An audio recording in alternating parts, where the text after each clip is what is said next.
예수께서 말씀하신 비유적 말씀이죠. 나는 포도나무고 너희는 가지라. 이 말씀의 의미가 무엇이겠습니까? 예수님은 나무 자체인데 우리는 거기에 붙어 있다. 그러니까 예수와 나는 하나로 이루어져 있다는 의미가 되겠고, 또 다른 하나는 가지는 나무에 붙어 있지 않는다면 그 가지는 생명력을 잃는 것이고 아무것도 할 수 없는 존재임을 말씀하는 겁니다. 주체가 예수여, 우리는 그 주체 대신 예수와 더불어 살아가는 우리들임을 말씀해 주고 있는 것이죠. 특별히 2절 말씀에 보면 열매를 맺는 가지와 맺지 않는 가지에 대한 말씀을 하는데, 열매를 맺지 않는 가지는 제거해 버린다라는 말씀을 하잖아요.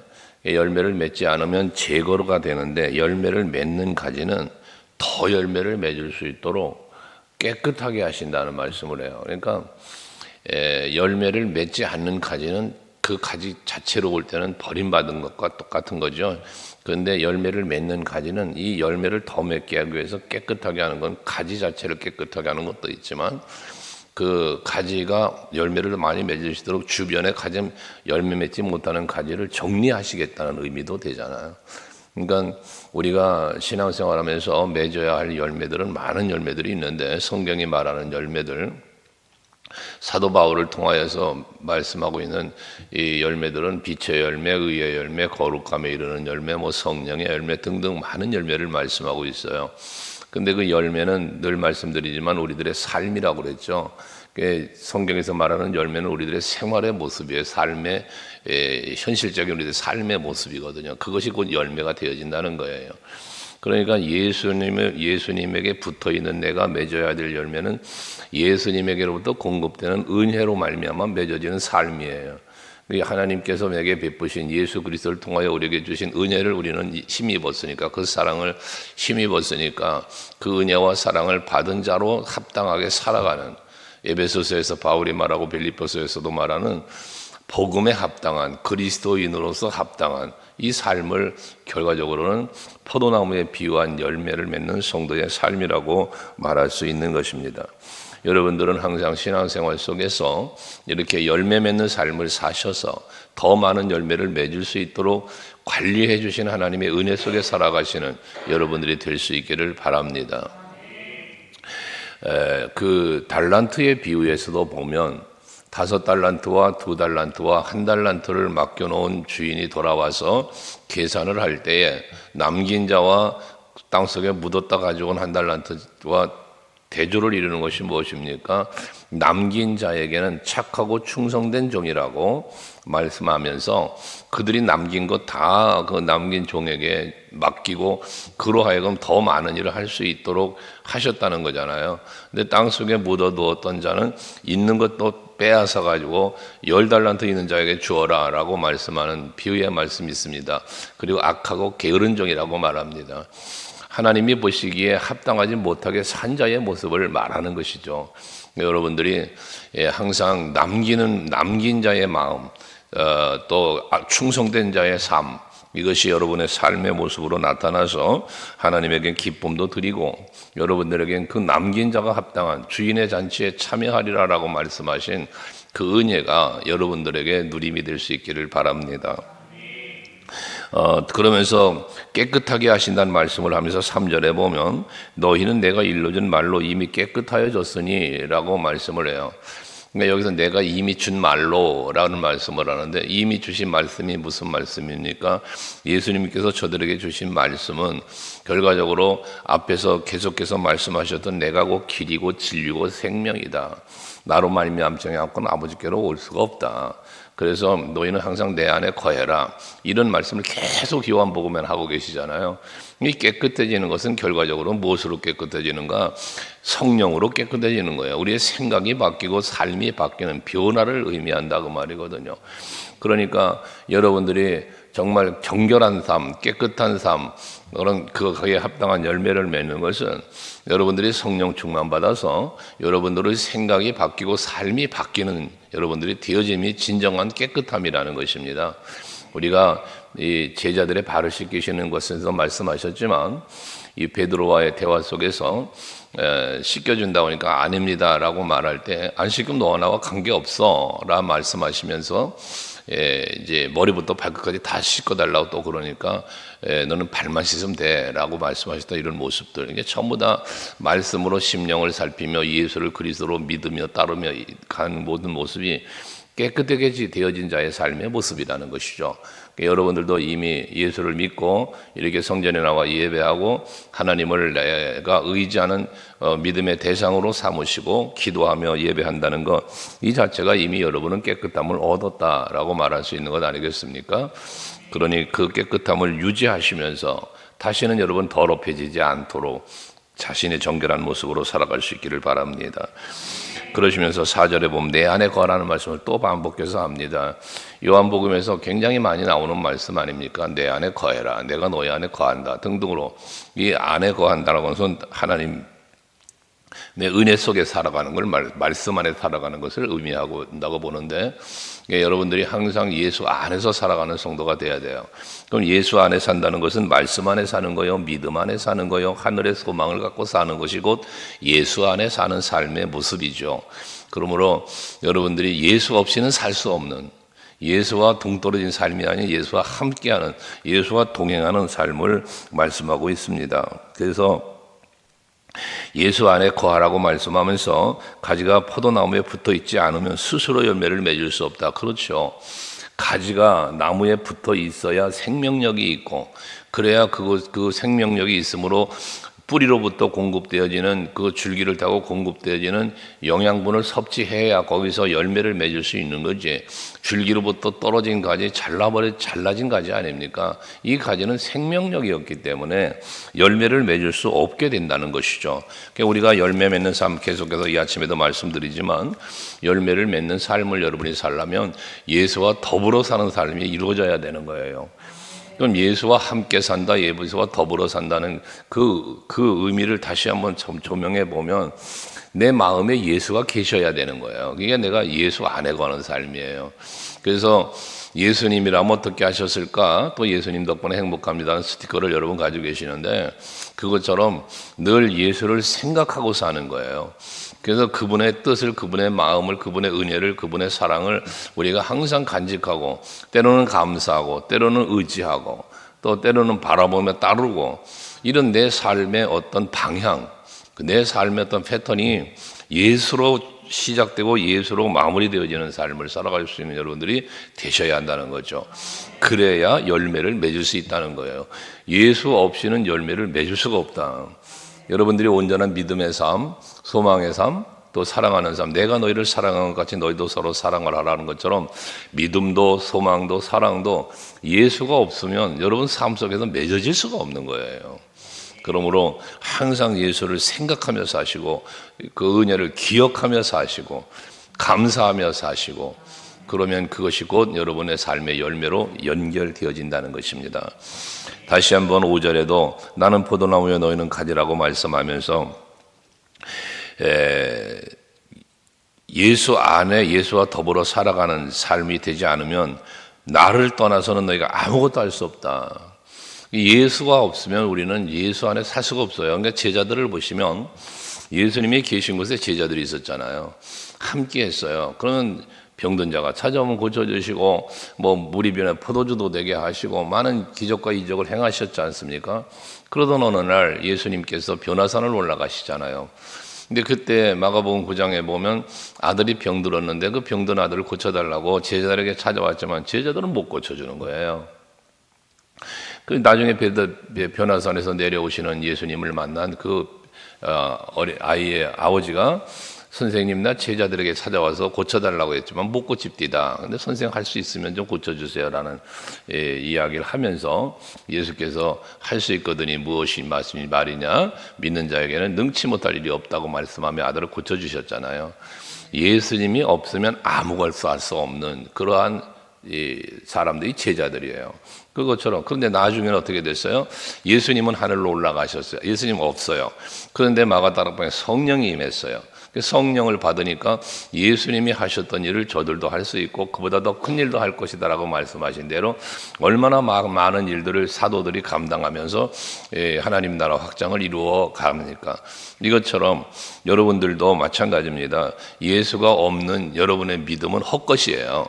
예수가 없는 소망, 이것도 땅의 소망이에요. 육체의 소망밖에 안 돼요.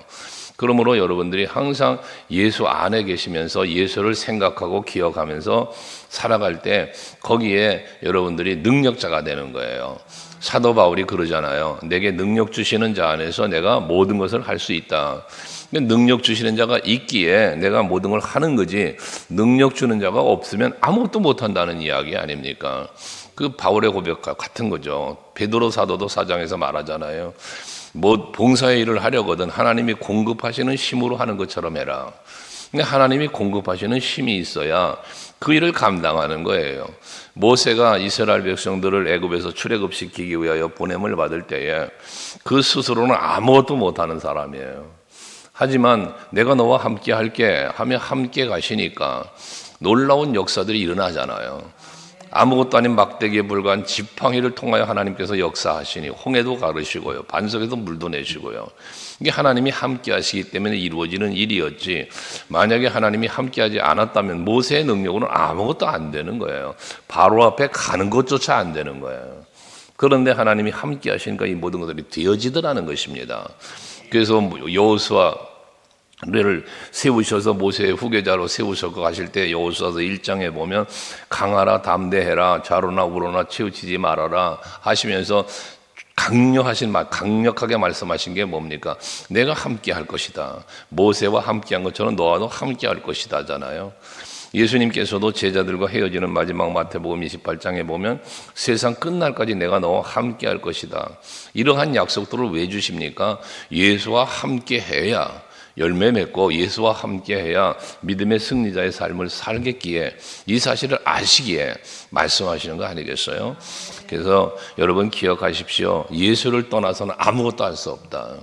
그러니까 내가 예수 안에 살아와 예수와 동행하며 살 때 놀라운 신앙의 승리자의 삶을 살게 된다는 것이죠. 그러면서 6절에 보면 사람이 내 안에 거하지 아니하면 가지처럼 밖에 버려 마르나니 사람들이 그것을 모아다가 불에 던져 사르느니라 라고 말씀을 합니다. 앞에도 말씀드렸던 것처럼 예수 안에서 살지 못하고 가지가 떨어져 나와버리면 마른 가지가 돼버리는 거예요. 생명력을 잃었다는 거예요. 그러니까 그렇게 생명력을 잃었는데 그 생명은 결국 뭐예요? 말씀이고 생명이죠. 예수가 곧 생명이라고 말씀하셨잖아요. 그러니까 예수를 떠나면 뭘 떠나는 거예요? 말씀을 떠나는 거고, 그 예수를 떠나면 생명을 잃어버리는 거와 마찬가지라는 거예요. 하기 때문에 여러분, 우리는 항상 말씀 안에서 예수 안에서 살아야 생명력을 지킬 수 있어요.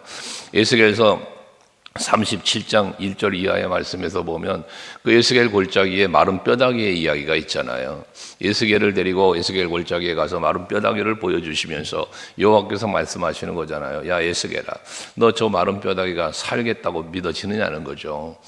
그 말씀을 하시면서 하나님께서 말씀을 주어 그 말씀을 선포하게 했을 때에 하나님께서 명하신 말씀을 에스겔이 나가서 뼈다귀들이라 살으라고 말할 때 그 뼈다귀들이 붙고 살이 붙고 큰 군대를 이루었다고 그러잖아요.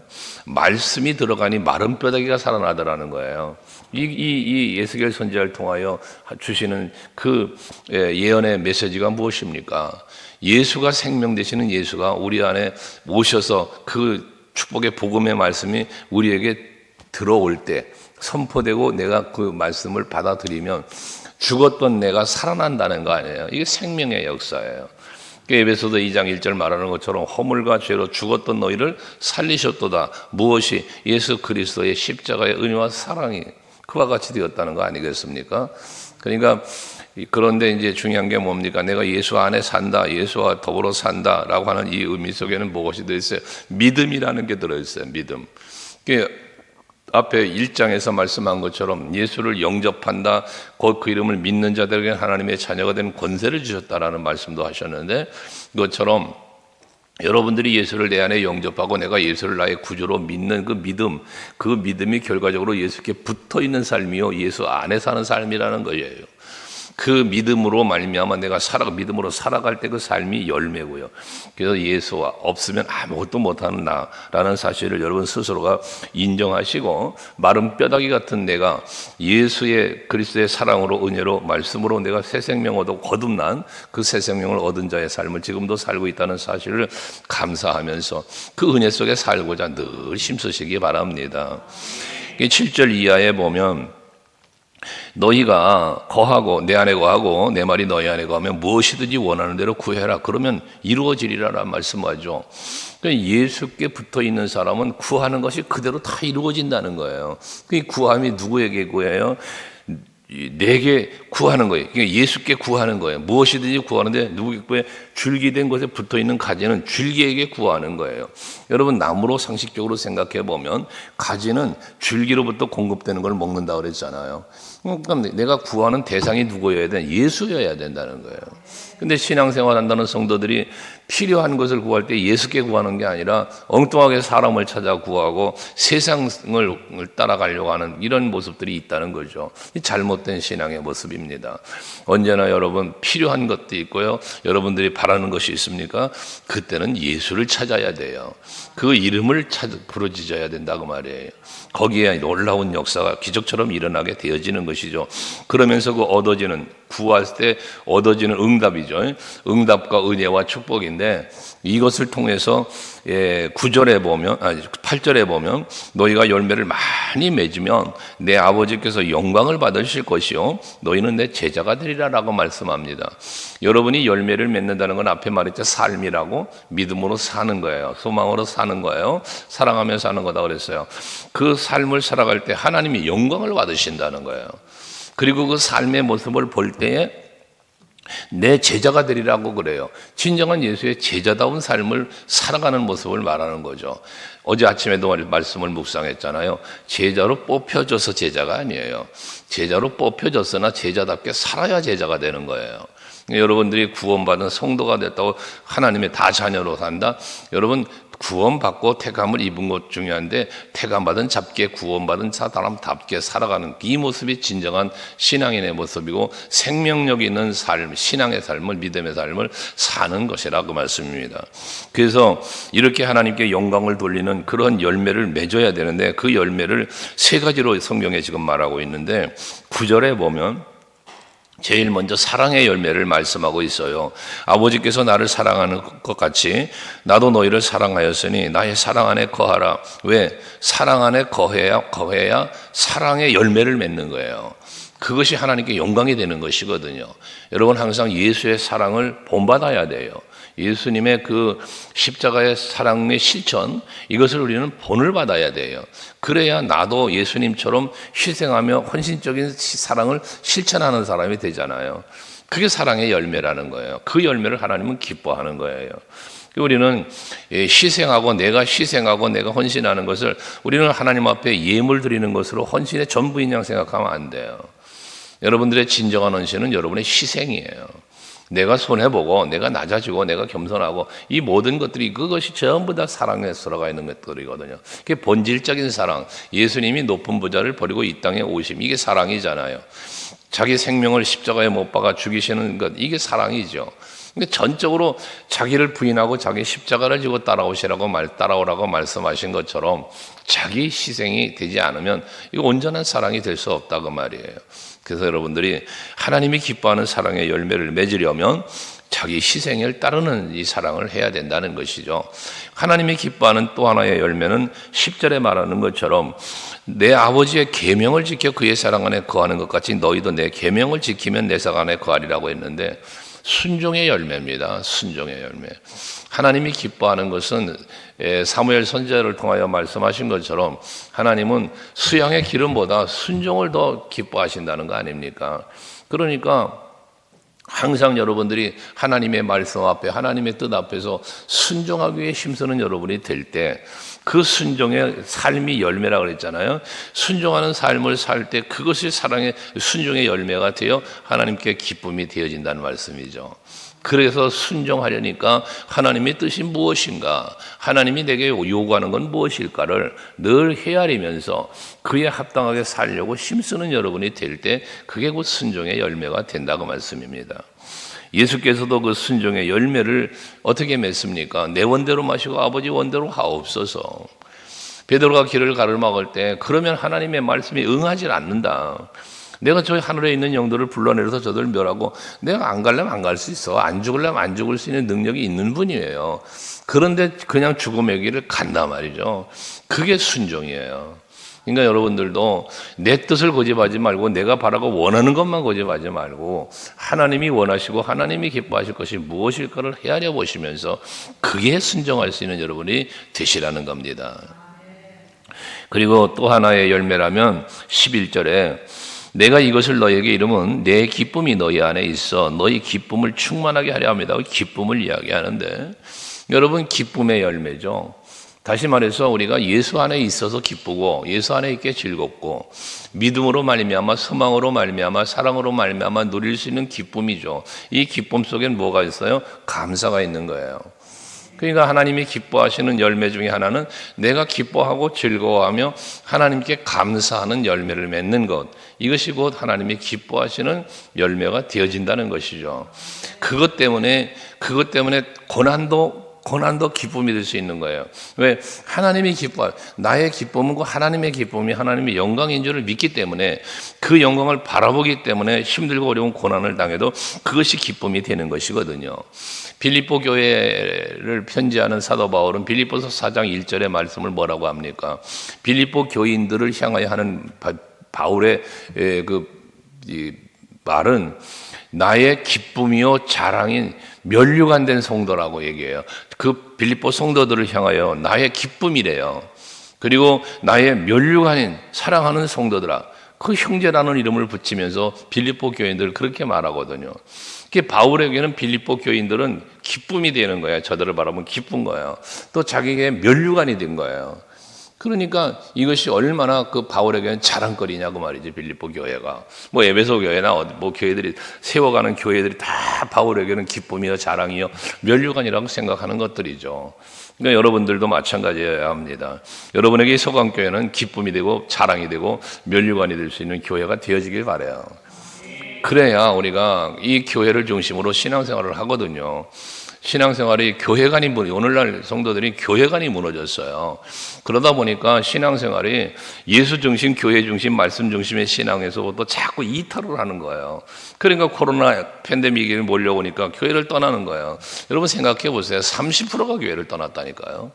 이게 얼마나 심각한 일이에요, 여러분. 왜? 교회관이 무너지니까 그런 거예요. 교회관이. 그래서 제가 여러분들에게 계속해서 말씀드리는 거 아닙니까? 이 처치 프린팅이라고 교회가 자꾸 세워져 가는 교회가 돼야 되고 그것을 함께하는 성도들이 되셔야 된다는 거예요. 이게 무너져 버리면 다 무너지는 거예요.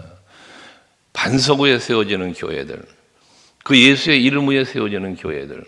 여러분 그 교회 건물을 이야기하는 게 아니야. 여러분 교회를 말할 땐 건물의 교회를 말하는 게 아니거든요.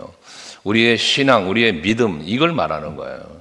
그래서 우리 서강교회 성도 여러분들 이번 부흥회는 성령 충만으로 새 출발이라는 주제를 가지고 가는데 정말 여러분 성령들 충만히 받으시는 부흥성회가 될 수 있길 바라고요.